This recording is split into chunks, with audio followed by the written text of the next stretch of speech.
Most people believe lightness comes after life finally becomes easy, but that's not how it usually happens. Sometimes it appears in the middle of an ordinary day, while nothing on the outside has changed at all. If you've ever felt weighed down without a clear reason, as if your heart were carrying something your hands couldn't put down, you're not alone. There is a quiet way to loosen what feels tangled inside, and it doesn't require forcing yourself to be strong. It begins with a small shift that most people overlook because it seems too simple to matter. This story is about a man who discovered that the heaviness he feared wasn't there to break him. It was there waiting for a different kind of attention. Softer, slower, almost patient enough to feel uncomfortable at first. What he learned changed the way he moved through memories, criticism, regret, and even loneliness. Not by erasing them, but by showing him how to carry them without tightening around them. And once you see what he discovered, you may start to notice the knots in your own life loosening too. So if there's something you've been carrying quietly, a disappointment, a harsh word that stayed too long, a sadness you never had time to unpack, stay with me. You won't need to relive anything painful or solve everything tonight. Just listen, breathe, and let the story do what stories sometimes do best. Remind you of something gentle you already knew, but forgot how to trust. Because lightness, as you're about to see, was never as far away as it felt. He moved through his days as if carrying a suitcase no one else could see, one that grew heavier in quiet moments. On the surface, things looked ordinary enough. He answered messages, nodded at neighbors, even managed a polite smile. Yet inside, something dense and tangled pressed against his ribs, as though his heart had put on winter clothes and forgotten how to take them off. Sometimes he paused mid-task, puzzled by the weight of a feeling he couldn't quite name. It was the not knowing, more than the heaviness itself, that made him sigh when no one was around. In the evenings, he would sit by the window and loosen his collar, hoping the night air might thin whatever filled his chest. Cars passed, lights blinked, a dog barked somewhere. The world kept moving, light on its feet. He wondered how everything else seemed to carry on so easily, while he felt wrapped in invisible layers. Once he even checked his pulse, half expecting to find something physically wrong, though he already sensed it wasn't that simple. Whatever he carried didn't belong to the body alone, and that made it harder to set down. He tried distractions the way people try to shake off a stubborn song, turning up noise to drown out the quiet pressure. For a few minutes it worked, until the silence returned and the weight slipped back into place, patient as ever. It reminded him of a tightly knotted rope he kept in a drawer, one he had once pulled in frustration until it only tightened. Funny how the more he resisted certain feelings, the more they seemed to cinch inward, pulling his energy with them. He began to suspect that whatever he was fighting wasn't trying to defeat him, just to be noticed. There were mornings when he woke feeling almost normal, light enough to believe the heaviness had finally dissolved. Then a stray memory, a careless remark, or the echo of an old disappointment would settle over him like dust on still water. He'd stare at his coffee as if the answer might rise with the steam, wondering when things had become so quietly complicated.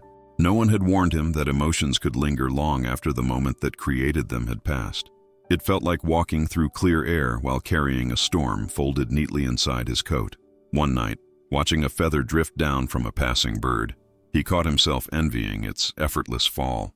He couldn't remember the last time he had felt that unburdened, that guided by nothing heavier than gravity. A small tentative thought surfaced. Maybe lightness wasn't something lost forever, only misplaced. Maybe it could be rediscovered the way one finds a forgotten path under overgrown grass. And with that fragile question resting in him, he sensed that the story of the weight had only just begun to unfold. In the days that followed, he began to notice something peculiar about the weight he carried. Whenever he tried to outrun it, filling every silence, avoiding certain streets, changing the subject in his own mind, it pressed closer, almost offended. But on rare occasions when he simply paused and let the feeling sit beside him, it shifted just a little, as if surprised by the lack of resistance. It was subtle, like a knot loosening by a single thread, when no one was tugging at it. He didn't trust it yet, though he couldn't ignore the pattern quietly forming. One afternoon he took the knotted rope from the drawer and placed it on the table, determined to outsmart it. He pulled at the tightest loop, jaw clenched, shoulders tense, until the fibers bit into his fingers. The knot only hardened, stubborn as a mule that had decided not to move another inch. Frustrated, he let go, and the rope settled into a softer shape, almost relieved. He stared at it, blinking, as if it had just revealed a secret without meaning to. It dawned on him that perhaps the rope wasn't meant to be forced open at all. Maybe it tightened, not because it was cruel, but because tension was the only language it understood. He rested his palms on the table and took one slow breath, then another, unsure what he expected to happen. Nothing dramatic occurred. No sudden unraveling, no triumphant clarity, just a faint easing in his chest. Still, it was enough to make him wonder what patience might accomplish where struggle had failed. Memories he'd been avoiding hovered nearby, like shy guests waiting for permission to enter the room. He noticed how quickly he tried to shut the door on them, as if they carried mud on their shoes. What if, he considered cautiously, they weren't there to dirty the floor but to return something he'd left behind? The thought unsettled him, yet it also softened the sharp edge of his resistance. For the first time, he suspected that gentleness might be more than kindness. It might be a way through. That evening, he didn't distract himself when the heaviness surfaced. He simply sat with it, awkward but willing. He placed a hand over his heart the way one steadies a frightened bird, whispering nothing in particular. The feeling didn't vanish, but it loosened its grip enough for him to breathe without effort. Somewhere between discomfort and calm, a fragile space opened, quiet and surprisingly bearable. And in that space he sensed he might soon meet someone who understood knots far better than he did. His name was Elias, though he often felt like a blurred version of whoever he used to be. There had been a time when laughter came easily to him, spilling out before he had the chance to second-guess it. Now even small joys arrived, filtered through a quiet exhaustion, as if his spirit had learned to walk with a limp. He carried guilt he couldn't untangle, sadness that showed up uninvited, and a thin thread of resentment he pretended not to see. All of it lived inside him like folded letters he was afraid to open again. At work he nodded along while others spoke, hoping no one would notice how far away his thoughts drifted. A careless joke at his expense could echo in him for hours, long after everyone else had forgotten it. Criticism, even gentle, landed heavily, as though it confirmed something he already feared was true. He told himself he was just tired, that a good night's sleep would smooth things out. But the tiredness had roots deeper than rest could reach. At home, the silence pressed closer, giving his memories too much room to stretch their legs. He avoided certain songs, certain photos, even certain corners of the apartment where conversations had once gone wrong. Sometimes he caught himself rehearsing old arguments in his head, editing them into versions where he'd said the right thing. The rehearsals never brought relief, only a dull ache that lingered like a bruise under the skin. Still, facing the original feelings felt riskier than replaying their shadows. He feared that if he truly looked at what hurt, it would swallow him whole, leaving nothing steady behind. So he kept moving, kept busy, kept pretending the rope in the drawer was just an ordinary object. Yet every so often he would take it out and weigh it in his hands, as if measuring something unseen. The knots seemed tighter than before, though he couldn't remember tying them that way. He wondered, not for the first time, whether the rope reflected something he refused to name. One night, after a long stretch of restless pacing, he sank into a chair and let his head fall back. A quiet admission slipped out before he could stop it. He didn't know how to fix any of this. The room didn't answer, but the stillness felt less hostile than usual, almost patient. He closed his eyes and breathed slowly, imagining what it might feel like to loosen just one knot. Somewhere beyond his uncertainty, footsteps approached that would soon change the way he carried the rope. The rope became a quiet companion to Elias, though he would have laughed if anyone had suggested such a thing. He kept it coiled on the table now, no longer hidden away, its knots layered like a puzzle no one had solved. In certain light, the fibers looked almost alive, twisted strands crossing over each other as if mid-argument. When he lifted it, the weight surprised him every time, heavier than something so ordinary had any right to be. It felt less like an object and more like a record of every moment he had tried too hard to hold himself together.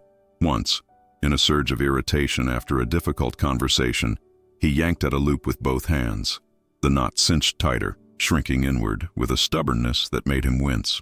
He tried another angle, then another, until his fingers ached and the rope seemed to harden in protest.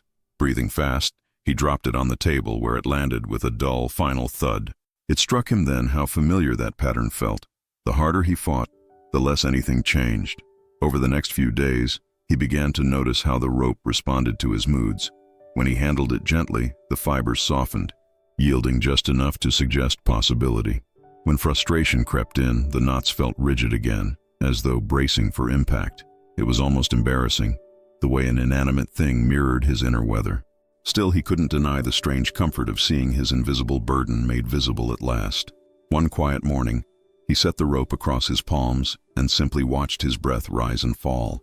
He didn't pull, didn't test, didn't demand. He just stayed there, present in a way he wasn't used to. A tiny shift occurred, barely noticeable, like a muscle unclenching after a long day. He tilted his head, unsure whether he had imagined it, but the loop nearest his thumb had loosened by a hair. For reasons he couldn't explain, that small change filled him with cautious hope. Later that afternoon, he carried the rope with him on a walk, unsure why he felt reluctant to leave it behind. The world moved at its usual pace, conversations, footsteps, distant laughter, while he walked more slowly. Near a park bench, he paused, sensing that someone nearby was observing him with quiet curiosity. When he looked up, he found an older woman watching the rope in his hands with a knowing, unhurried gaze. Something in her calm presence suggested she had been waiting for this exact moment.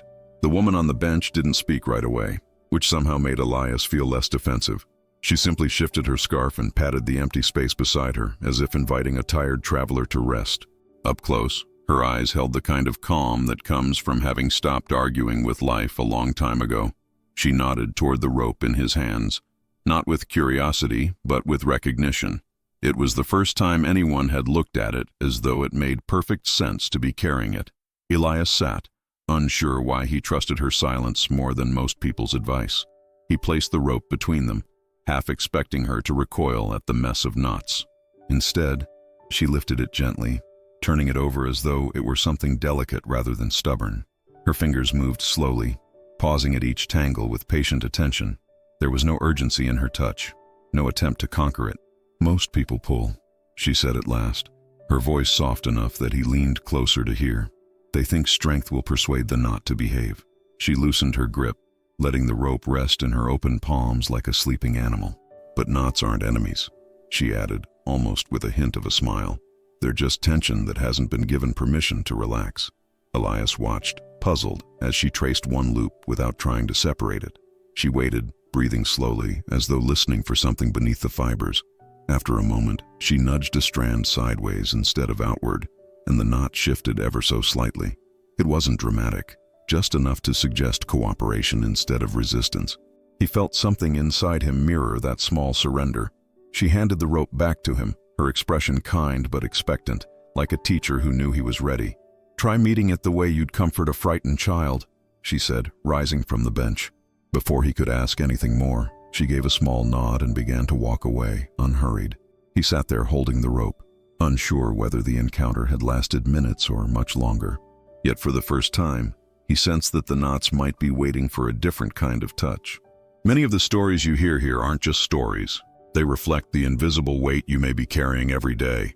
If you're tired of holding pain, responsibility, and guilt that were never yours, I created an ebook called The Weight of Stones That Are Not Yours and More Too Bonus for You.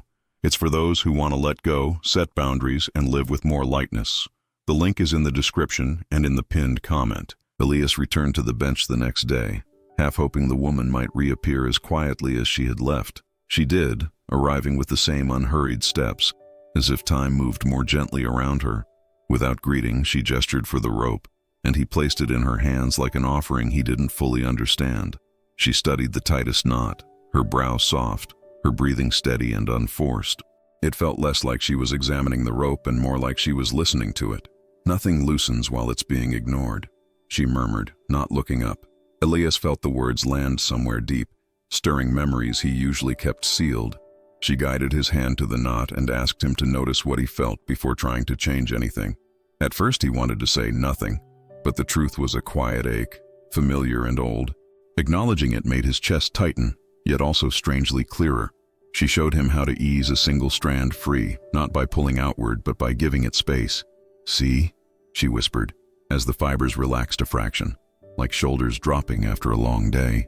He mimicked her movement, awkward at first, afraid he might ruin whatever fragile progress had begun.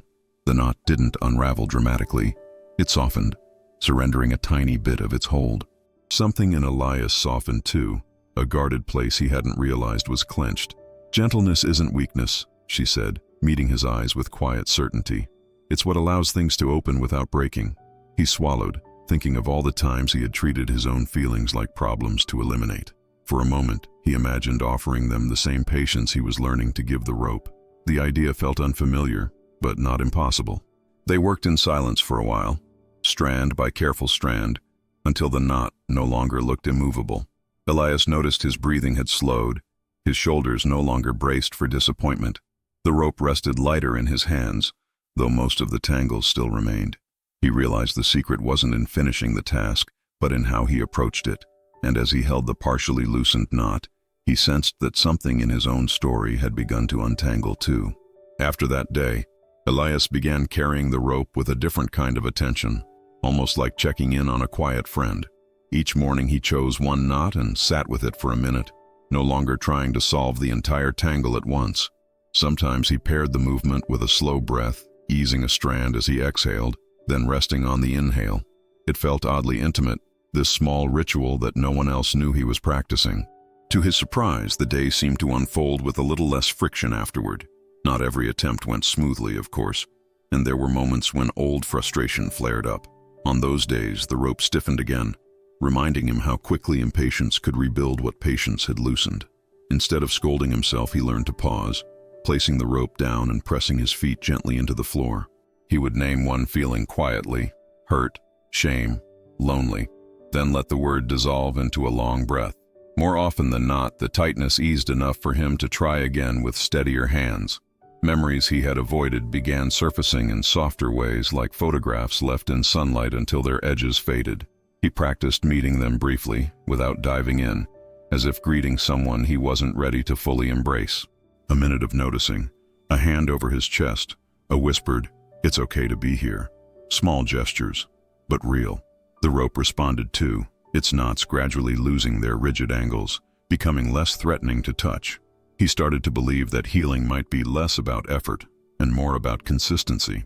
One afternoon, he realized he had laughed at something trivial without immediately feeling guilty for it. The sound startled him, light and unguarded, like a door opening onto fresh air. He picked up the rope and noticed it didn't feel as heavy as before, though it looked much the same. Perhaps weight, he considered, had as much to do with how something was carried as with what it was.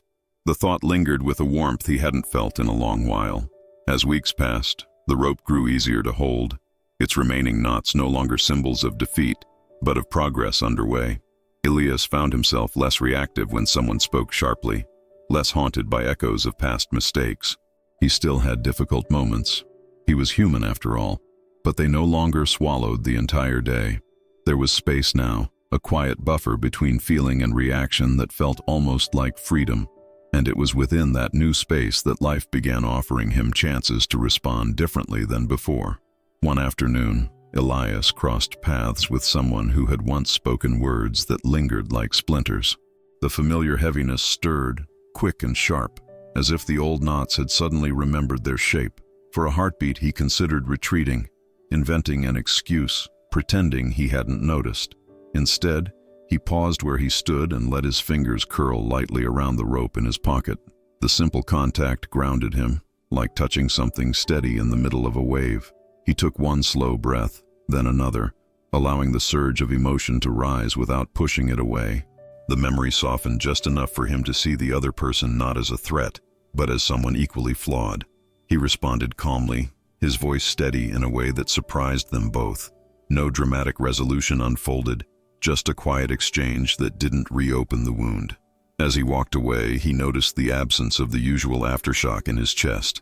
Later that day, a careless remark from a stranger brushed against an old insecurity. The reflex to replay it began to stir, that familiar loop of silent self-defense. Elias stopped mid-step, exhaled slowly, and imagined loosening an invisible strand near his heart. He whispered inwardly, "Not everything needs to stay," letting the words drift like leaves on water. By the time he reached the corner, the remark had already lost most of its weight. Even in solitude, he practiced the same gentle approach when shame or loneliness surfaced. Rather than filling the silence, he would sit for a minute and place the rope across his palms. He'd watch his breath move through him, as if each exhale carried away a grain of tension. Sometimes he smiled at the simplicity of it, amused that something so small could shift so much. Lightness, he realized, didn't arrive with fanfare. It slipped in quietly when invited. That evening, he noticed how differently he moved through the world, as though his steps met less resistance. The rope remained with him, still imperfect, still bearing the history of every knot it had known. But it no longer defined him. It accompanied him, a reminder of what patience could change. Under the soft glow of streetlights, he sensed that the journey wasn't about erasing weight entirely. It was about learning how to carry life without tightening around it. Not long after, Elias found himself sitting beside a quiet river where the water moved without effort. He held the rope loosely, noticing how even its remaining knots seemed calmer in the open air. A thought came to him. Not everything needed to be solved. Some things only needed space to breathe. He closed his eyes and imagined placing one heavy feeling on the ground in front of him. Just naming it, silently, felt like setting down a stone he'd carried too long. He inhaled slowly through his nose, counting without hurry, then exhaled as if fogging a window. With each breath out, he pictured one strand of the rope easing, not unraveling completely, just softening. It was almost childlike, the simplicity of it, yet deeply soothing in a way he hadn't expected. A bird called from somewhere upstream, and he let the sound carry the last of the tension away. When he opened his eyes, the world looked the same, but he felt slightly more spacious inside. Later, he began sharing this quiet practice with others in small, casual moments. A friend overwhelmed by criticism, a neighbor nursing disappointment, someone tired of feeling alone. He would hand them the rope and invite them to breathe once, just once, without trying to fix anything. Most of them blinked in surprise at how quickly their shoulders dropped. It wasn't a cure, just a doorway. But sometimes a doorway was all a person needed. Elias kept the exercise simple, almost humble, as if complexity would scare it away. Choose one feeling you've been avoiding, he would say, gently, not all of them at once. Sit still for a minute, breathe slowly, and let the feeling exist, without commentary. Imagine it loosening, the way a knot relaxes when no one is pulling against it. Then carry on with your day, trusting that something inside has shifted, even if you can't see it yet.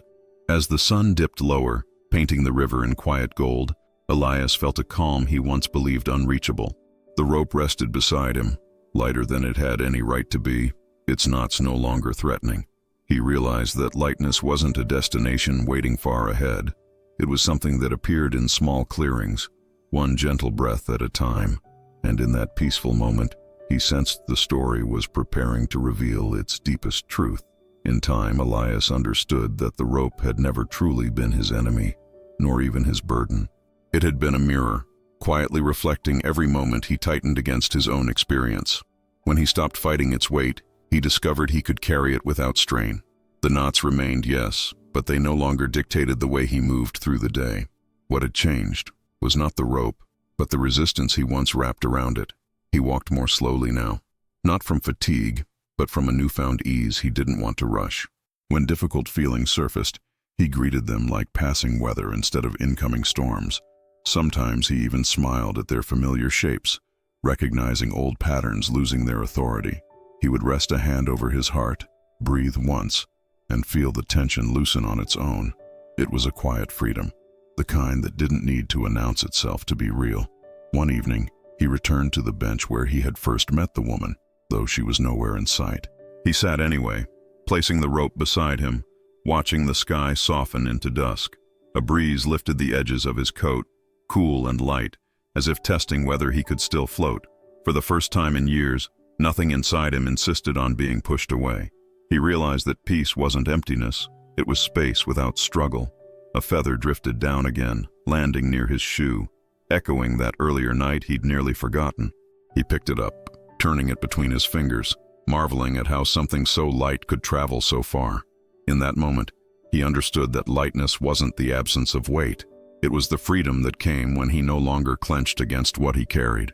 The rope lay quiet beside him, no longer asking to be fixed, only to be held with care. As darkness settled gently over the park, Elias rose and continued home, steps unhurried and steady. The path ahead looked the same as always, yet felt entirely different beneath his feet. He carried the rope loosely over his shoulder, like a traveler who had learned what truly mattered. Somewhere behind him, the night air seemed to sigh in quiet approval. And ahead, unseen but certain, lay a life shaped not by weight, but by the ease of meeting it kindly.